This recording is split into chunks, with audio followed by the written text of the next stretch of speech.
Hi everyone, this is Ben on my Speak Beads channel, and this is my first video tutorial, and I'm going to teach you guys how to design perler jewelry. I'll give you an example. Here is a logo from a festival in Toronto called Veld, and I basically wanted to take this design and make a necklace out of it. So what I did was I pixelized it. That's what I'm going to teach you guys how to do. You take this image, and you turn it into something pixelized where every pixel has an individual color. Here's yellow, here's white, here's gray, here's light blue, dark blue. And then you can turn this into a necklace the following way. So here are pegboards. These are 29 by 29. And these are the beads. They're called perler beads, and they have the special property that when you iron them, they fuse together. And that's what makes them stick. So I tried to match the design I had on the computer as well as I could. There are some differences, but you know, it looks like the same thing pretty much. And then I ironed it, and then you get this. You know, it's a little over ironed here. It's not totally perfect, but it at least, you know, kind of looks like the original design. You can tell that this is the logo, as you know, strange as it may look in terms of the evenness of ironing. So if that's what you want to do, keep on watching. I'm going to apply this to a logo for a festival I'm going to quite soon called Electric Zoo.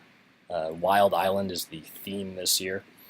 And I want to take this and I want to turn this into a design for a necklace. And I want to do the same sort of thing I did for the other logo. So first thing I'm going to do is I'm going to open this up in GIMP. GIMP is my photo editing software of choice. If you use Photoshop, that's totally fine. I'm sure you can do the same things in Photoshop as you can in GIMP. I don't know exactly. The menus may be slightly different, so these instructions might not be so good for that, but I'm sure you can find the equivalent instructions somewhere else. It's all quite simple, really. But GIMP is free, so if you don't have GIMP, you might as well download it. It's a great program. Runs on all operating systems, you know, Windows, Mac, Linux. So go get it. And the first thing I'm going to do is I'm going to show you our main issues we're trying to resolve. I'm going to zoom in. And what you'll notice when I zoom in far enough is that we have pixels. See these little squares? These are pixels. The pixels are quite small, right? Which is the first issue. The first issue is that we're trying to make a necklace of beads that we can wear on our necks, right? But think about how far zoomed in we are and how many squares we have here, right?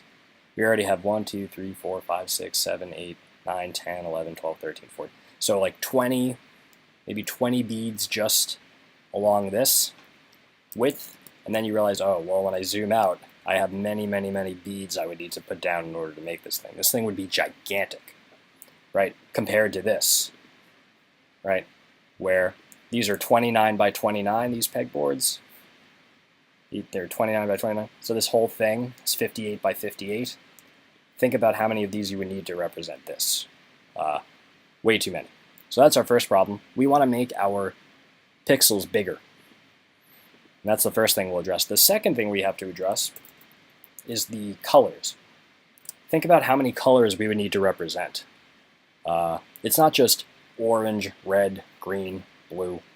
It's, you know, vomit colored green, slightly more orange looking green, even more orange looking green, even more orange looking green. There are just way too many colors to choose from. Too many colors represented here. And you cannot buy beads in some of these colors. You know, you only want to maybe have, you know, 6 or 7 colors you're working with. So the second step is to reduce the number of colors represented.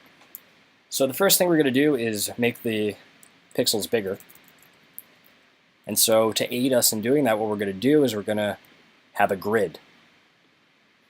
Well, not snap to grid, sorry, show grid. I didn't want to snap to grid. We just want to show the grid. And we want to go to, so what we did right there is we went to View, Show Grid. That shows the grid on the screen. And now we want to adjust the properties of that grid. So we want to go to Image, Configure Grid.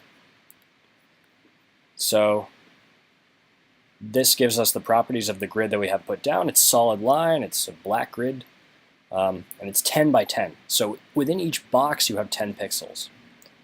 So 10 pixels by 10 pixels, 100 pixels total per box. And remember the offset 0. We have to remember that later, but 0 is 0 for the offset. So we have to decide how big we want our pixels to be. This is our way of choosing the size of our pixels, because we're going to pixelize our image. We're going to take each square and make it a single color. And that's the way we, get the bead pattern that we want, that we can put down on our pegboards by making our pixels bigger. So 10 by 10, this is probably too many beads. I mean, when we reach the halfway point here, we want to be at least bead number 29, right? So think about 1, 2, 3, 4, 5, 6, 7, 8, 9, 10, 11, 12, 13, 14, 15, 16, 17, 18, 19, 1, 2, 3, 4. You're going to fall short. And I did try this out earlier, and 15 by 15 is probably the way to go. Maybe even 14 by 14. 14 by 14 may be good, but it'll be fine with 15 by 15. 15 by 15, you'll have enough beads to make this image. You'll have rather enough space on your pegboards. If you do, 2 pegboards by 2 pegboards like I had in this image here. So you can do this and make it fine. So what's the next step? Well, I want to actually pixelize the image according to the grid. So I want to make these 15 by 15 pixels. So the way you do that is you go to Filters, Blur, Pixelize. And how wide and how high do you want the pixels? Exactly the way the grid is, 15 by 15. We do that. Now our image is pixelized. Now you might be like, well, that looks pretty terrible, right? There are a couple of reasons why it looks bad. Number one, your face is probably very close to the computer. Move your face away just a little bit. You'll start to see the logo come out a little bit more. It's just when you're too close to the pixels, they're going to look like pixels. It's the same thing with the original image we had. When you zoom in, you see the pixels, but when you zoom out, everything looks smooth. So that's one reason. Number two is we're going to actually address in a little bit. Sometimes, reducing the number of colors that we represent, making red just red and making green just green, will make everything look a little bit sharper. So we're going to test that theory in just a little bit. So here is our pixelized image. So the next step is we're going to do something called Posterization. And that is what we use to reduce the number of colors represented. And the way you do that is you go to Tools, Color Tools, Posterize. All right, so that looks terrible. But you can see what's happening is, before we had many different shades of blue represented up here. Now we only have just, dark blue and lighter blue. We have just gray. We have just gold. We have yellow. We have salmon. We have orange. We have red. We have fewer colors represented. And if you increase the number of levels here, under posterized levels, you have more colors represented. So you have to choose what number of levels gives you a good enough image.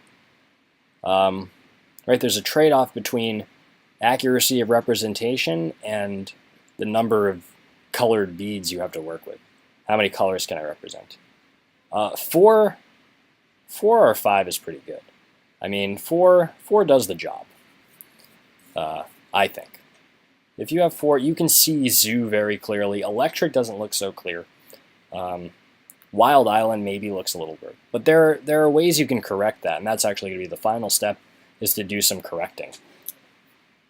To, maybe just because you posterize and pixelize doesn't mean you have to leave all the colors the way they are. You can change some things. You can change some of the greens to yellows, or you can change some of the golds to some other color. You can correct by looking at the logo here and, maybe you want to change the yellows to have more whites so that the W looks more like a W. That's something you can do later. So first we're going to posterize. 4 levels is good. And so the last step is to correct colors. But one thing to note is that, look, so when we went to View, Show Grid, basically that was just a way of guiding us into choosing the pixel size to use when pixelizing our image. But if you take the grid off, this is what our image actually looks like right now. We don't have a grid in the image, right? The grid is just overlaid on top of the image. So you might say, well, I want to go ahead and I want to change, I want to make this pixel right here yellow, right? So what you would want to do is you would go to color picker and you'd pick that color yellow. All right, so that's the first step, color picker, and you click on the color, and that selects the color that is now loaded as your primary color. And then you use bucket fill, and you say, I want to turn this gold into yellow. But then if you do that, look what happens.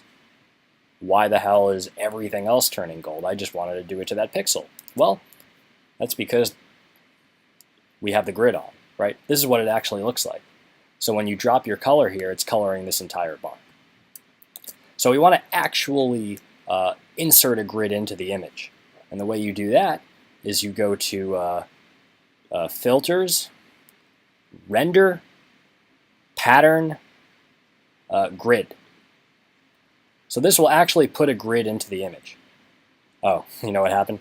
Because I selected the color yellow, it made the grid yellow. We can change the color of the grid. Right? We can make it black. Yeah, we can make it black. See, now the grid's black.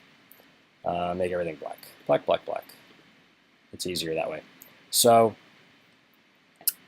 remember the spacing, right? The spacing is 15 by 15. And remember the offset. Remember we were talking about the offset being 0, 0. So that's where that comes in. Now notice that the grid is aligned with the pixels. Everything's perfect now, right? So that's it. Okay. Now our grid is part of our image. So now if I say, well, let me fill this thing yellow, we can do that. Because these black lines are actually part of the image now, right? The grid's not even on anymore. This is just the image itself. So let me undo that though. The last step is to correct, right? So you can say, well, what doesn't quite look the way it should, right? The electric, maybe you want a little more white here. So you use color picker, you select white,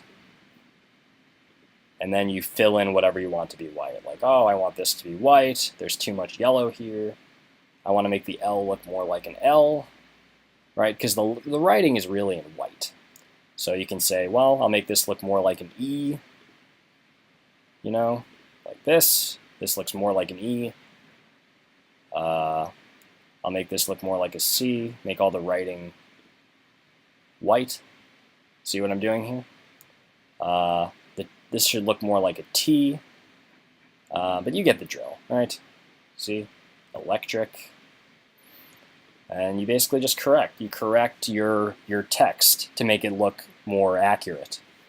And that takes an eye. You know, there's no science to it. You're just looking at the original and looking at your pixelized thing, and you're trying to make the colors as true as possible while still having it be totally legible and look good.